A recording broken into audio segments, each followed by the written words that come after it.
not good, and I will...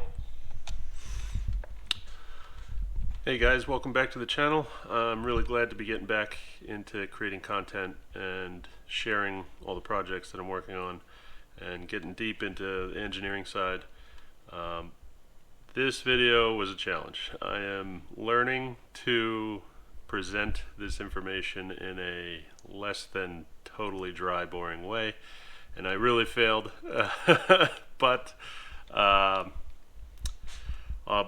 keep working on it, and the main issue here is that this video is way too long. So I've broken it up now into 2 episodes, and this first episode is going to be just an overview. I'll spin CAD around and talk about where I am with all the projects that I'm working on. Then the next episode, 3.2, will be on the real detailed work of reverse engineering BC Racing coilovers, taking measurements, creating the CAD models, O-ring calcs, all that stuff. And yeah, that'll be more for the young engineers out there. Now, I also have had to deal with some GoPro glitches, so there's a little bit of silly editing, but did what I could. Didn't realize something was going wrong until it was too late. So, thank you for watching, and here's episode 3.1.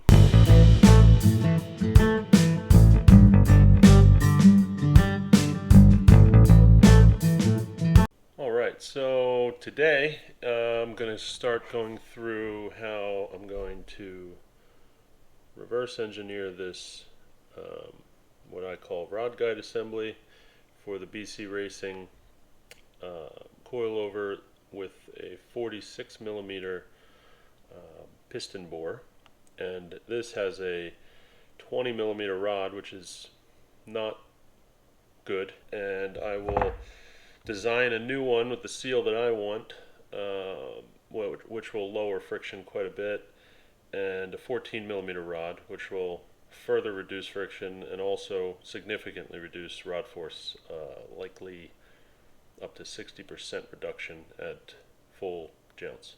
So I'm probably going to go through this, do some CAD work to show what I'm doing, go into a little more detail into what I'm seeing here, and then spin the CAD around and get an overview of where all the projects stand right now and what next steps are. And then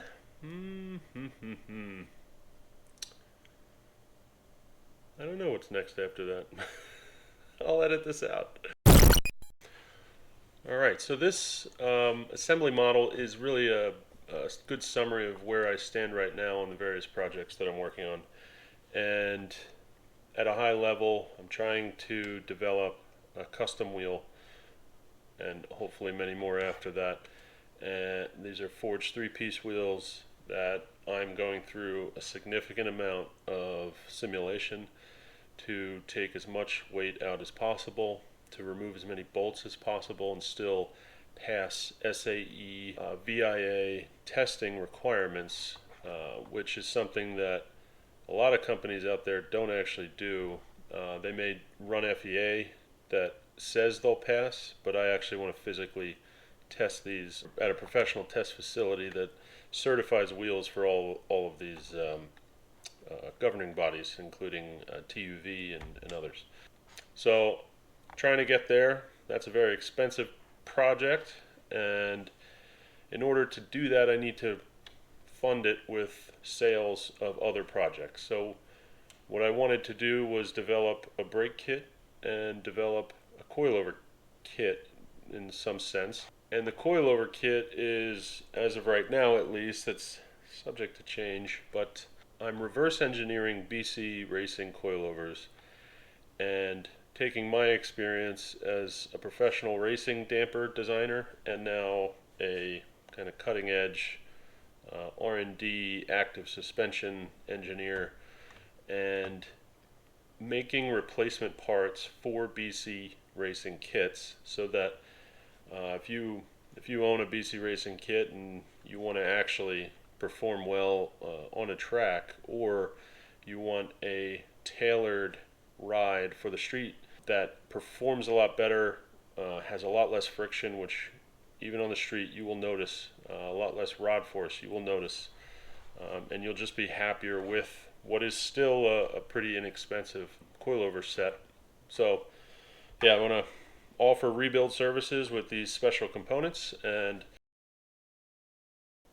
this is a simplified model of my BC Racing F30 front strut, and I'll need to tear mine apart a little bit more to get more detail on the internals before I can start cutting metal anywhere.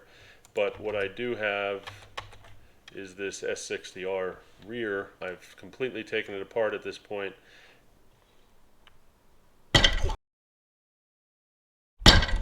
Fuck, am I gonna rebuild these?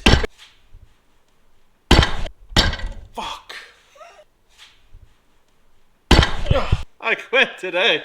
Oh man. And I am working toward making the chef bearing very quickly, as well as the floating piston.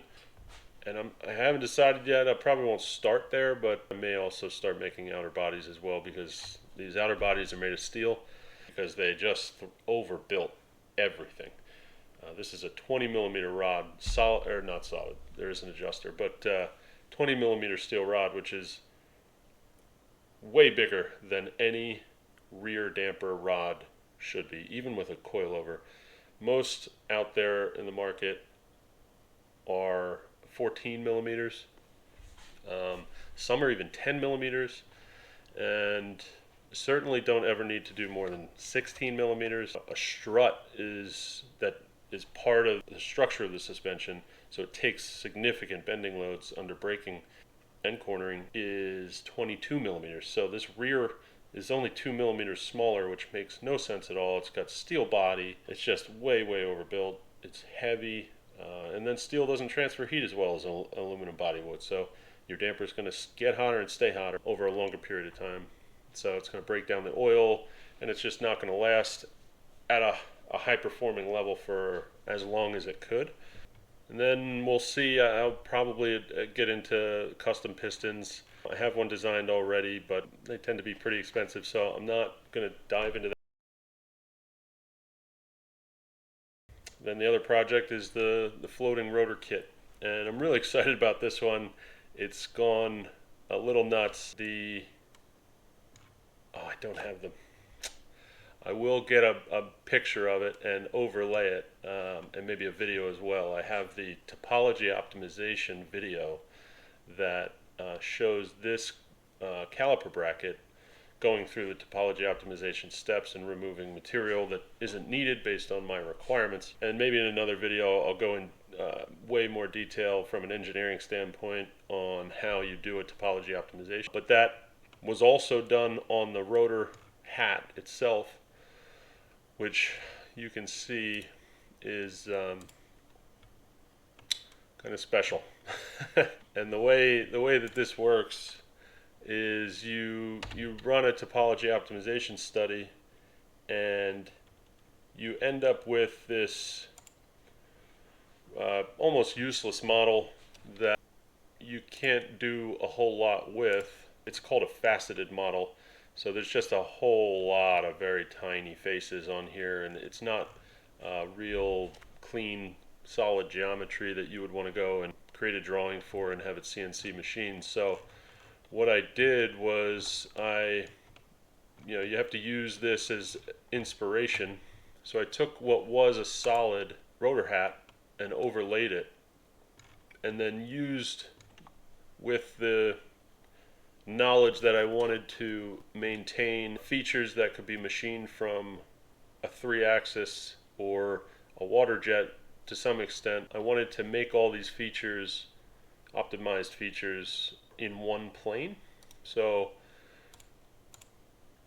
ultimately, when you look at it this way, I've just created a bunch of different cuts to different depths from this view, and that's ultimately how you end up with what you see here.